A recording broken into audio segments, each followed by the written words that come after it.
con Sofía Lameiro, la querida Sofía Lameiro Díaz desde Jalisco, y con el querido Julián Atilano, porque han estado esperando para entrar a la mesa de diálogo, y bueno, pues esto es como una bola de nieve. Pensábamos que porque el juicio no tendría audiencia en jueves, iba a estar más calmado el día, y resulta que Pablo Gómez nos tumba de la cama con tremendos cañonazos. En fin, Sofía, te saludo con mucho gusto primero a ti. Hola Vicente, qué gusto estar aquí contigo y con Julián. Y sí, ¿no? Nos soltó unas bombas muy buenas, la verdad. Y ya las vamos a platicar en la mesa de diálogo. Julián, ¿cómo te va? Buenas tardes. Querido Vicente, muy bien, extrañando aquí la familia de Sin Censura. Sofía, un gran saludo. Y pues la bomba que sacó el día de hoy, que salió en la mañanera Pablo Gómez, pues abre y replantea incluso otras líneas de investigación sobre el caso García Luna que están vinculadas directamente con México. Claro que sí. Si me permiten, para entrar en calor, para entrar en materia, ¿por qué no recuperamos esta parte en donde precisamente Pablo Gómez, esto que me llama mucho la atención, dice, hay que reformar la mentalidad de magistrados y jueces ante casos de corrupción? Es que ahí está el meollo del asunto. Oigan, a ver, los testigos en el juicio contra Genaro García Luna están diciendo que Cárdenas Palomino era el que iba y traía no solamente información, sino los millones de sobornos. Y acá el Poder Judicial lo protege y lo ampara. Me lleva la que me trajo. Vamos a ver, escuchar lo que dijo Pablo Gómez. Ya se me hizo aquí bolas el engrudo.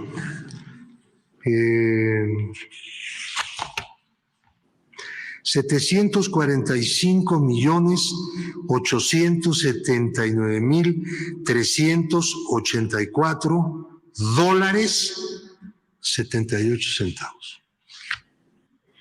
Eso fue lo extraído hasta ahora.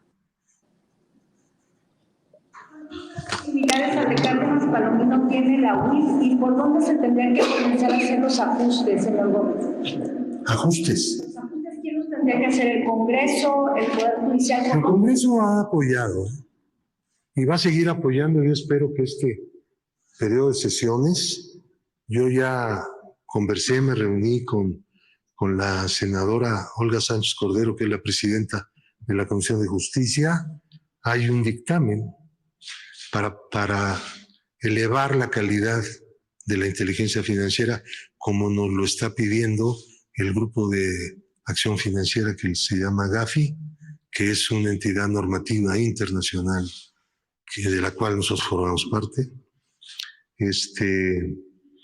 Pero ya antes el Congreso dio un apoyo fuerte en la reforma de la Ley de Instituciones de Crédito, y yo espero que siga apoyando, pero eso no va a funcionar mientras no haya un cambio de actitud en el Poder Judicial.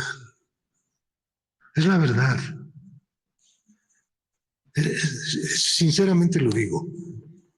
Nosotros no tratamos de molestar absolutamente a nadie, ni hacer campañas de nada. Simplemente es lo que vemos todos los días.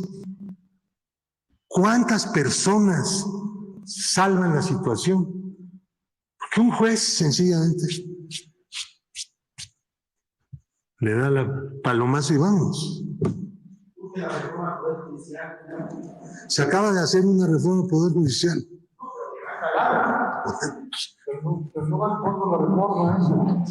Pues el fondo, lo que hay que reformar es la mentalidad, la conducta, y alejar de intereses extraños a los que están ahí. Qué madrazote de Pablo Gómez en la mañanera a esas manzanitas podridas en el Poder Judicial, mi querida Sofía Lameiro. Y precisamente por todo lo que se está exponiendo, cuando leo columnas como las de Riva Palacio, lo único que puede darme es asco. Pónganlo con letras mayúsculas. Por favor, mi querida Sofía, escucho tus opiniones. Sí, a mí me parece que, bueno, estamos viendo un hecho sin precedentes sobre lo que se está exponiendo en el caso de García Luna y que tiene que ver con toda la red de corrupción que durante muchísimos años vivimos con los gobiernos prianistas y que pues apenas ahora se está buscando condenar por una parte, pero sobre todo también ponerle remedio, porque creo que una deuda pendiente, y un poco de esto hablaba Pablo Gómez en la mañanera, es que hacen falta suficientes herramientas en el Poder Judicial para poder condenar los actos de corrupción, ¿no? Pero yo también creo que hace falta herramientas legales suficientes para condenar la corrupción, porque una cosa innegable es que la corrupción es muy difícil de comprobar, ¿no? Ahora, pues una investigación bastante contundente que nos presentó Pablo Gómez en la mañanera y que creo que habla de una red de corrupción bastante fuerte y que además está comprobando con el desvío de recursos que después fueron a parar a paraísos fiscales y ciertas compras ahí de bienes inmuebles que son sospechosas, ¿no? Pero creo que ahora la parte más complicada tiene que ver con esto, de cómo con las herramientas y con lo que estipula la ley podemos comprobar que esto fue corrupción y cómo esto, pues bueno, al final se puede traducir en que pueda ser condenado, ¿no? Y además también esta parte tan muy importante que nos queda del Poder Judicial y lo que hace falta en el Poder Judicial para que los jueces dejen de ser, pues, protectores de los corruptos y sobre todo de los antiguos políticos del PRI y del PAN, que no se cansaron de llenarse las manos del dinero del pueblo, ¿no? Y que lo sabemos, ¿no? Porque la desfachatez con la que robaron fue impresionante.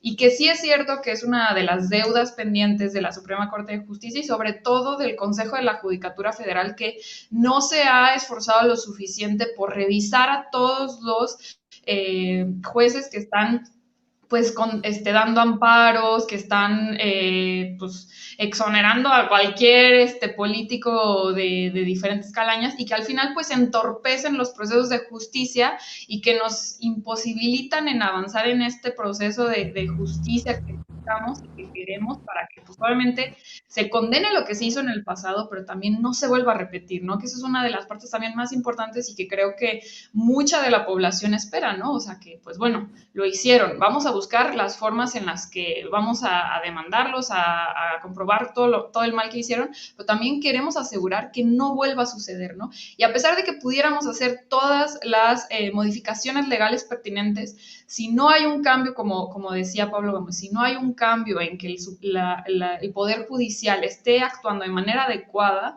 y esté generando, pues ahora sí que jueces decentes que estén acatándose a la ley, pero sobre todo que también estén pues del lado de la verdad, del lado de la justicia, pues no vamos a ver un cambio, ¿no? Y como lo hemos dicho desde principios de este sexenio, es que falta una transformación y sigue habiendo una transformación en el Poder Judicial, ¿no? Eso es una deuda que ahora sí que nos sentimos completamente desesperados porque se cumpla este cambio y que ahora sí pues atiendan estas necesidades que les exige el pueblo mexicano, ¿no?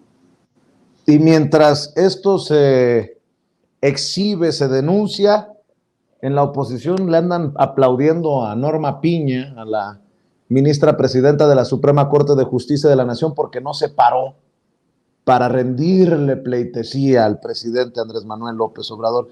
Mi querido Julián, dame tus opiniones acerca de este merequetengue que creo que para la salud de México pica y se extiende.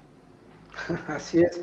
Vicente, mira, esto que decías de la ministra Piña, puras tonterías realmente con la oposición y que nos habla de esta superficialidad que tienen, este nulo interés de lo que está sucediendo. Hace rato comentabas sobre esta columna de Riva Palacio, que está embarradísimo, ¿eh? Hace algunos días salió este tema sobre pues, los 25 millones de pesos mensuales que estaba recibiendo el Universal para lavarle la cara y de ahí no sé qué más a García Luna y que estaba de director Riva Palacio y ahora en su texto tiene la desfachatez de decir Riva Palacio que López Obrador es el culpable, que de fondo López Obrador está promoviendo a los propagandistas, a los tuiteros, a todo mundo, e incluso hasta llega a sugerir, me parece totalmente irresponsable, que pues en este caso la Fiscalía de Estados Unidos está vinculada con López Obrador. Vicente, ¿quién entiende la oposición?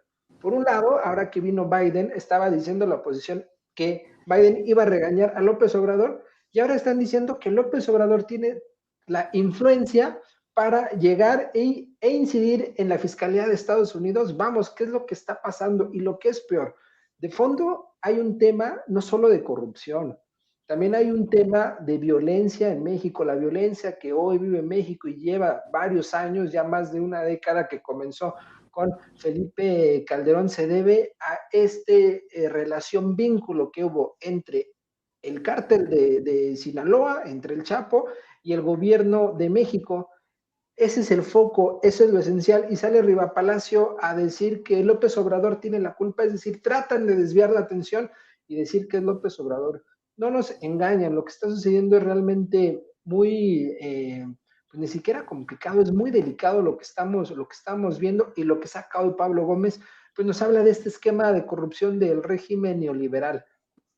748 millones de dólares un funcionario. ¿Dónde estaba Hacienda, Vicente? Porque ya no es ni siquiera el Poder Judicial. ¿Dónde estaba Hacienda observando este tipo de movimientos? Lavado de dinero había con este tipo y no hicieron nada. Realmente es escandaloso lo que está sucediendo. Si no es la Fiscalía en Estados Unidos, tiene que ser el gobierno mexicano quien meta a la cárcel y que de ahí nunca salga García Luna, Palomino, e incluso el propio Felipe Calderón. Lo que estamos viendo, aunque a algunos les parezca exagerado, es que en el gobierno de Calderón y también el de Peña, pero como que no está ahí el foco, y tampoco con Vicente Fox, tuvimos un narcoestado, y no es cualquier cosa lo que estamos viviendo. Vimos la relación, el vínculo, pues de alguna forma hasta el amaciato entre un grupo del crimen organizado y el gobierno. Llegó hasta las más altas esferas, y el pueblo de México quiere que estos tipos estén en la cárcel, porque hay evidencias. Hay algunas personas que desde las redes sociales están diciendo, es que están presentando los testigos, testimonios de oídas. No. Hoy incluso ya Pablo Gómez ha presentado algunas pruebas que, si bien no la tiene la Fiscalía de Estados Unidos, está ahí y es elemento suficiente para que estos tipos no salgan de la cárcel. Fíjate, estaba pensando, por ejemplo, ¿no? Querida Sofía, en las condiciones en las que se encuentran las cárceles de nuestro país, en donde también sacó lanita Genaro García Luna, todo parece indicar. Fíjate que estaba viendo, por ejemplo, con esta empresa Numvav Inc., en la que tiene intereses. Se ha comprobado que García Luna tenía mano. Del 3 de agosto, del 3 de septiembre del 2012, en la lista está, dice, instalación del equipamiento tecnológico especializado de control y supervisión en el Ceferezo número 4 noroeste de Tepic. Y luego, el 2 de septiembre, instalación del equipamiento tecnológico especializado de control y supervisión del Ceferezo de Papantla. Miren, afortunadamente yo no conozco el Centro Federal de Readaptación Social, ni de Tepic, ni de Papantla, por obvias razones lo digo, pero qué cosas, ¿no? Días seguidos. No estoy hablando de un mes sí y un mes no, días consecutivos. Estoy hablando del 2 y el 3 de septiembre del 2012. Por una chambita, $10,036,995. En la otra chambita, $10,615,000. En la madre, en 2 días, esta empresa Numvav se metió cerca de $21 millones. ¿En manos de quiénes estábamos? ¿Cómo solapar esto? Perdón, mi querida Sofía, por ser tan específico, pero además, con todo el sarcasmo del mundo, los panistas tienen la razón. Claudio X tiene la razón, los priistas tienen la razón, los perredistas, los de MC. Esto de García Luna no es tan importante, hombre. Total, me imagino que han de pensar, pues ya se lo chingó. Mi querida Sofía, vamos por el segundo round.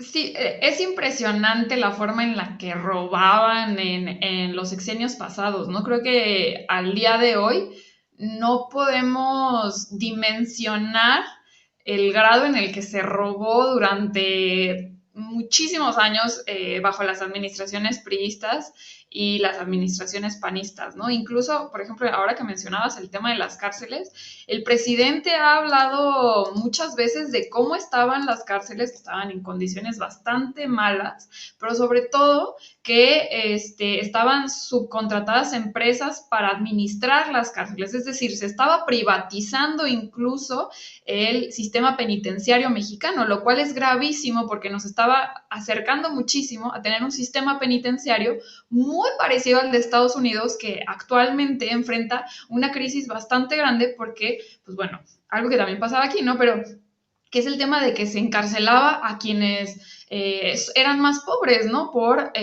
delitos menores y que tenían o terminaban teniendo condenas larguísimas y que al final, pues el sistema penitenciario seguía promoviendo este tipo pues de condiciones, pues porque les conviene tener más presos, porque significa más dinero, ¿no? Y este es uno de los casos tan graves en el que se privatiza o se busca privatizar servicios del Estado tan elementales como, por ejemplo, el sistema penitenciario, ¿no? Afortunadamente llegó el presidente Andrés Manuel para ponerle alto a esto y ahora sí que darle un giro a cómo se está administrando el sistema penitenciario, ¿no? Pero ya estábamos acercándonos a esto, ¿no? Y además hay que agregar, pues en México se vivía una situación de impunidad grandísima que al día de hoy la seguimos viviendo, de nuevo hablando del sistema judicial, en el que pues sí se siguen condenando a los más pobres, pero justamente porque no se les da atención y no se les da una defensoría adecuada, porque son los que no tienen acceso, no tienen recursos suficientes para defenderse y sobre todo que muchas veces se posponen incluso sus propios juicios o el procedimiento adecuado que deben de tener, ¿no? Y esto es algo que se debe de atender a nivel federal, pero sobre todo a nivel estatal, porque también una de las grandes problemáticas es que las fiscalías están fallidas, ¿no? Entonces, bueno, creo que hablar de esto nos empieza a abrir un montón de trincheras que siguen pendientes desde el lado de la justicia, sobre todo también de los negocios que había durante los sexenios neoliberales, y creo que también estamos viendo cómo los medios de comunicación estaban también involucrados de alguna u otra forma en este tipo de corrupción. No vamos a decir, por ejemplo, en los contratos de las cárceles, pues no, pero sí en lavarle la cara, como es el caso de Riva Palacio, en lavarle la cara a muchísimos políticos que lo único que hacían era robar con muchísimo descaro y seguir privatizando y hacerse de negocios al amparo del poder público, ¿no? Lo cual es muy grave porque pues estaban dejando cada vez a más gente en la pobreza, pero también estábamos perdiendo un montón de derechos que no nos estábamos enterando, ¿no? O que al menos la mayoría de la población no estaba tan al tanto justamente por la trinchera y el cerco mediático que estaban generando los medios de comunicación. Y creo que esta es una de las grandes molestias y va a seguir siendo una de las grandes molestias de los periodistas del régimen, y es que pues obviamente no quieren que se les acabe el modelo de negocio, ¿no? Obviamente no quieren dejar de perder los contratos y los miles de millones que recibían del gobierno, porque es evidente que su modelo de negocio de periodismo está acabado. Desde las redes sociales y desde poquitos tiempos de que explotaran las redes sociales, nadie consumía con seriedad los medios de comunicación tradicionales. ¿Por qué? Pues porque estaban desvirtuados, porque se sabía a voces toda esta situación de corrupción entre ellos. Y además, pues, pues habían perdido legitimidad, ¿no? No informaban, no decían con total apertura lo que estaba sucediendo. Y además, pues veíamos que los periodistas vivían como reyes, ¿no? Y justamente pues se debía a este tipo de situaciones en las que dependían, yo diría en un 70-80% del gobierno federal o de los gobiernos para poder tener pues sus medios de comunicación o sus plataformas mediáticas, ¿no? Entonces esto creo que pues habla de todos estos elementos de poder que había en el Estado mexicano y que desgraciadamente, pues mientras se van desmoronando porque está funcionando diferente el gobierno federal, pues ahora están pegando el grito en el cielo, ¿no? Y se están queriendo agarrar de donde puedan y van a hacer lo que sea para que, por ejemplo, en el 24 o ahora en el 23, con las elecciones que se vienen, pues no se les quiten los poderes que tienen pues el sector conservador, que es el que les da los millones, ¿no? Y mientras reviso contratos de las empresas ligadas a Genaro García Luna, por ejemplo, un contrato, un pago de 170.975.000 dólares en 2014 del CISEN por la adquisición y configuración de comunicación a Numbath Technologies, eso en el 2014, pero hay contratos millonarios desde el 2009. Este señor dejó de ser funcionario en el 2012 y había contratos de 17 millones, 25 millones de dólares, 26 millones, en fin. Mientras todo esto ocurre, se destapa, en el PRI se andan peleando, que si Miguel Ángel Osorio Chong, que si Alito Moreno. Bueno, ahora acusan a Alito Moreno, y no voy a ser yo el que lo defienda, que le está ayudando a Morena con tanto pleito. No, qué cosas están ocurriendo. Miren, yo no sé si Miguel Ángel Osorio Chong tiene la razón en el pleito con Alito Moreno, pero me conformaría que en estos momentos diera la cara el coordinador de los senadores del PRI y nos dijera cómo es que se le repartió tanta lana a las empresas ligadas a Genaro García Luna cuando él era secretario de Gobernación, porque hay que recordar que en tiempos de Peña Nieto, del gobierno priista de Peña Nieto, en el sexenio pasado, Osorio Chong era el que controlaba la seguridad.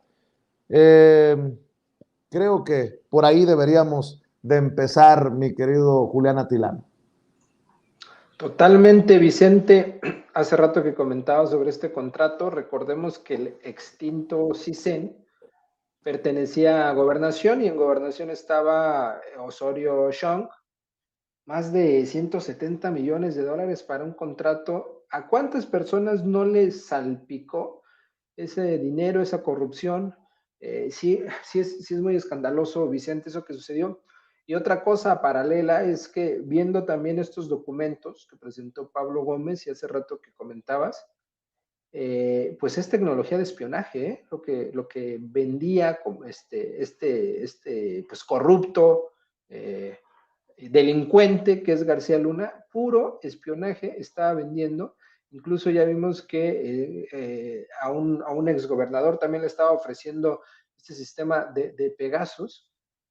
A ver, como bien dijiste, ¿en qué manos estábamos? Nos espiaban a la gente, espiaban a actores políticos de izquierda, ya sabemos que a la propia Claudia Sheinbaum, a Marcelo Ebrard, al propio presidente López Obrador, nos robaban, mataban a los estudiantes, mataban a periodistas. Realmente estábamos, no sé si muy adormilados o qué estaba sucediendo, pero lo que sucedió en el periodo de 2000 a 2018, francamente, fue un desastre. Y ese es el periodo neoliberal. Cuando el presidente habla del periodo neoliberal, no solo es una cuestión de corrupción, no solo es una cuestión de adelgazamiento del Estado, como promueve esta visión neoliberal, en donde todo quieren privatizar.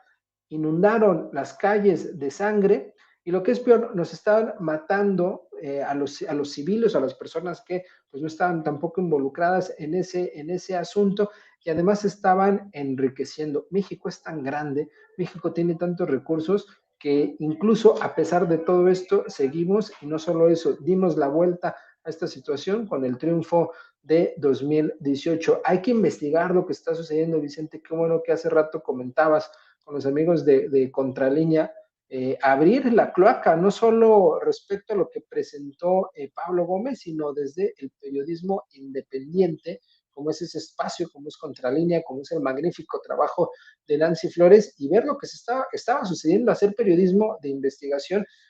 Ya había hace rato todas las hojas que estaban presentando, y pues sí vale la pena conocer todo lo que estaba sucediendo y que sean elementos para que desde el Poder Judicial lleven a estos tipos a la cárcel y que se abra realmente, porque mira, de alguna forma el elemento central, que no es chivo expiatorio porque sí estuvo ahí participando, fue García Luna. Pero a ver, García Luna no se quedó con todo el dinero. García Luna tuvo que haber repartido. ¿Cuánto le tocó a Felipe Calderón? ¿Cuánto le tocó a Osorio Chong? ¿Cuánto le tocó a Videgaray? ¿Cuánto le tocó a toda la cúpula que estaba ahí gobernando? ¿Dónde están en este momento? ¿Están escondidos? ¿Están en México? ¿Tienen posiciones políticas? ¿Tienen fuero? Son las preguntas que tenemos que hacer y abrir y mostrar toda esa red de corrupción. A la oposición no le gusta que el presidente o nosotras y nosotros hablemos del pasado, pero no es posible no hablar del pasado con estos escándalos de corrupción. 14,000 millones de pesos amasó este impresentable de García Luna. Cualquier funcionario público que tenga un promedio mayor a lo que reciben como salario tiene que ser investigado, Vicente, por una cuestión mínimamente ética. No es que no puedan hacer cuando terminas tu trabajo como funcionario, hacer trabajos de cualquier tipo, no, de eso no se trata, pero 14,000 millones de pesos, ¿tú qué harías con ese dinero y en cuánto tiempo lo podrías obtener, Vicente? No, mi querido Julián, hazme la buena, decía alguien a quien entrevisté hace poco. No, no, no. Ah, me lo dijo la maestra Delfina Gómez, ¿no? Cuando estábamos hablando de dinero. No, dice Ceci que por lo menos le doy un aumento sustancioso, un aumento sabroso a los empleados, a los a los colaboradores, a los miembros de la familia Sin Censura. Mi querido Julián, ¿por qué no cerramos invitando a la gente a tus trincheras, querido Julián? Un gusto, como siempre, Vicente, querida Sofía. Juliana Tilano en Twitter, ahí andamos dando la batalla y tratando también de alguna forma muy modesta hacer lo que, pues, los medios corporativos no están haciendo. Ya vimos el día de antier las primeras planas. Solo La Jornada comentó sobre el caso del Universal. Ningún otro medio, no es posible, lo hemos repetido y no nos vamos a cansar, Vicente. Es necesario ya ponerle atención a los medios alternativos y a los medios públicos para hacer verdaderamente un contrapeso a estos impresentables que, como dijo Sofía hace rato con el caso de García Luna, vemos cómo se mueven a partir de los intereses de los millones y que siguen haciendo un cerco informativo. El hecho de no hablar de ciertos temas es también un cerco informativo para la gente. Así es, mi querido Julián. Querida Sofía Lameiro, ¿por qué no también cerramos invitando a la gente a tus redes? Muchas gracias de nuevo por la invitación, Vicente. Un gusto estar aquí contigo, con Julián y con toda la audiencia de Sin Censura. Me pueden encontrar en Twitter como Sofía No Sabía y en Facebook, Instagram y YouTube como Sofía Lameiro Díaz. Bueno, pues a ambos les agradezco mucho por estar hablando con nosotros sin censura y por cumplirle a nuestra audiencia. Un abrazo, Sofía, un abrazo, Julián. Cuídense, descansen y bueno.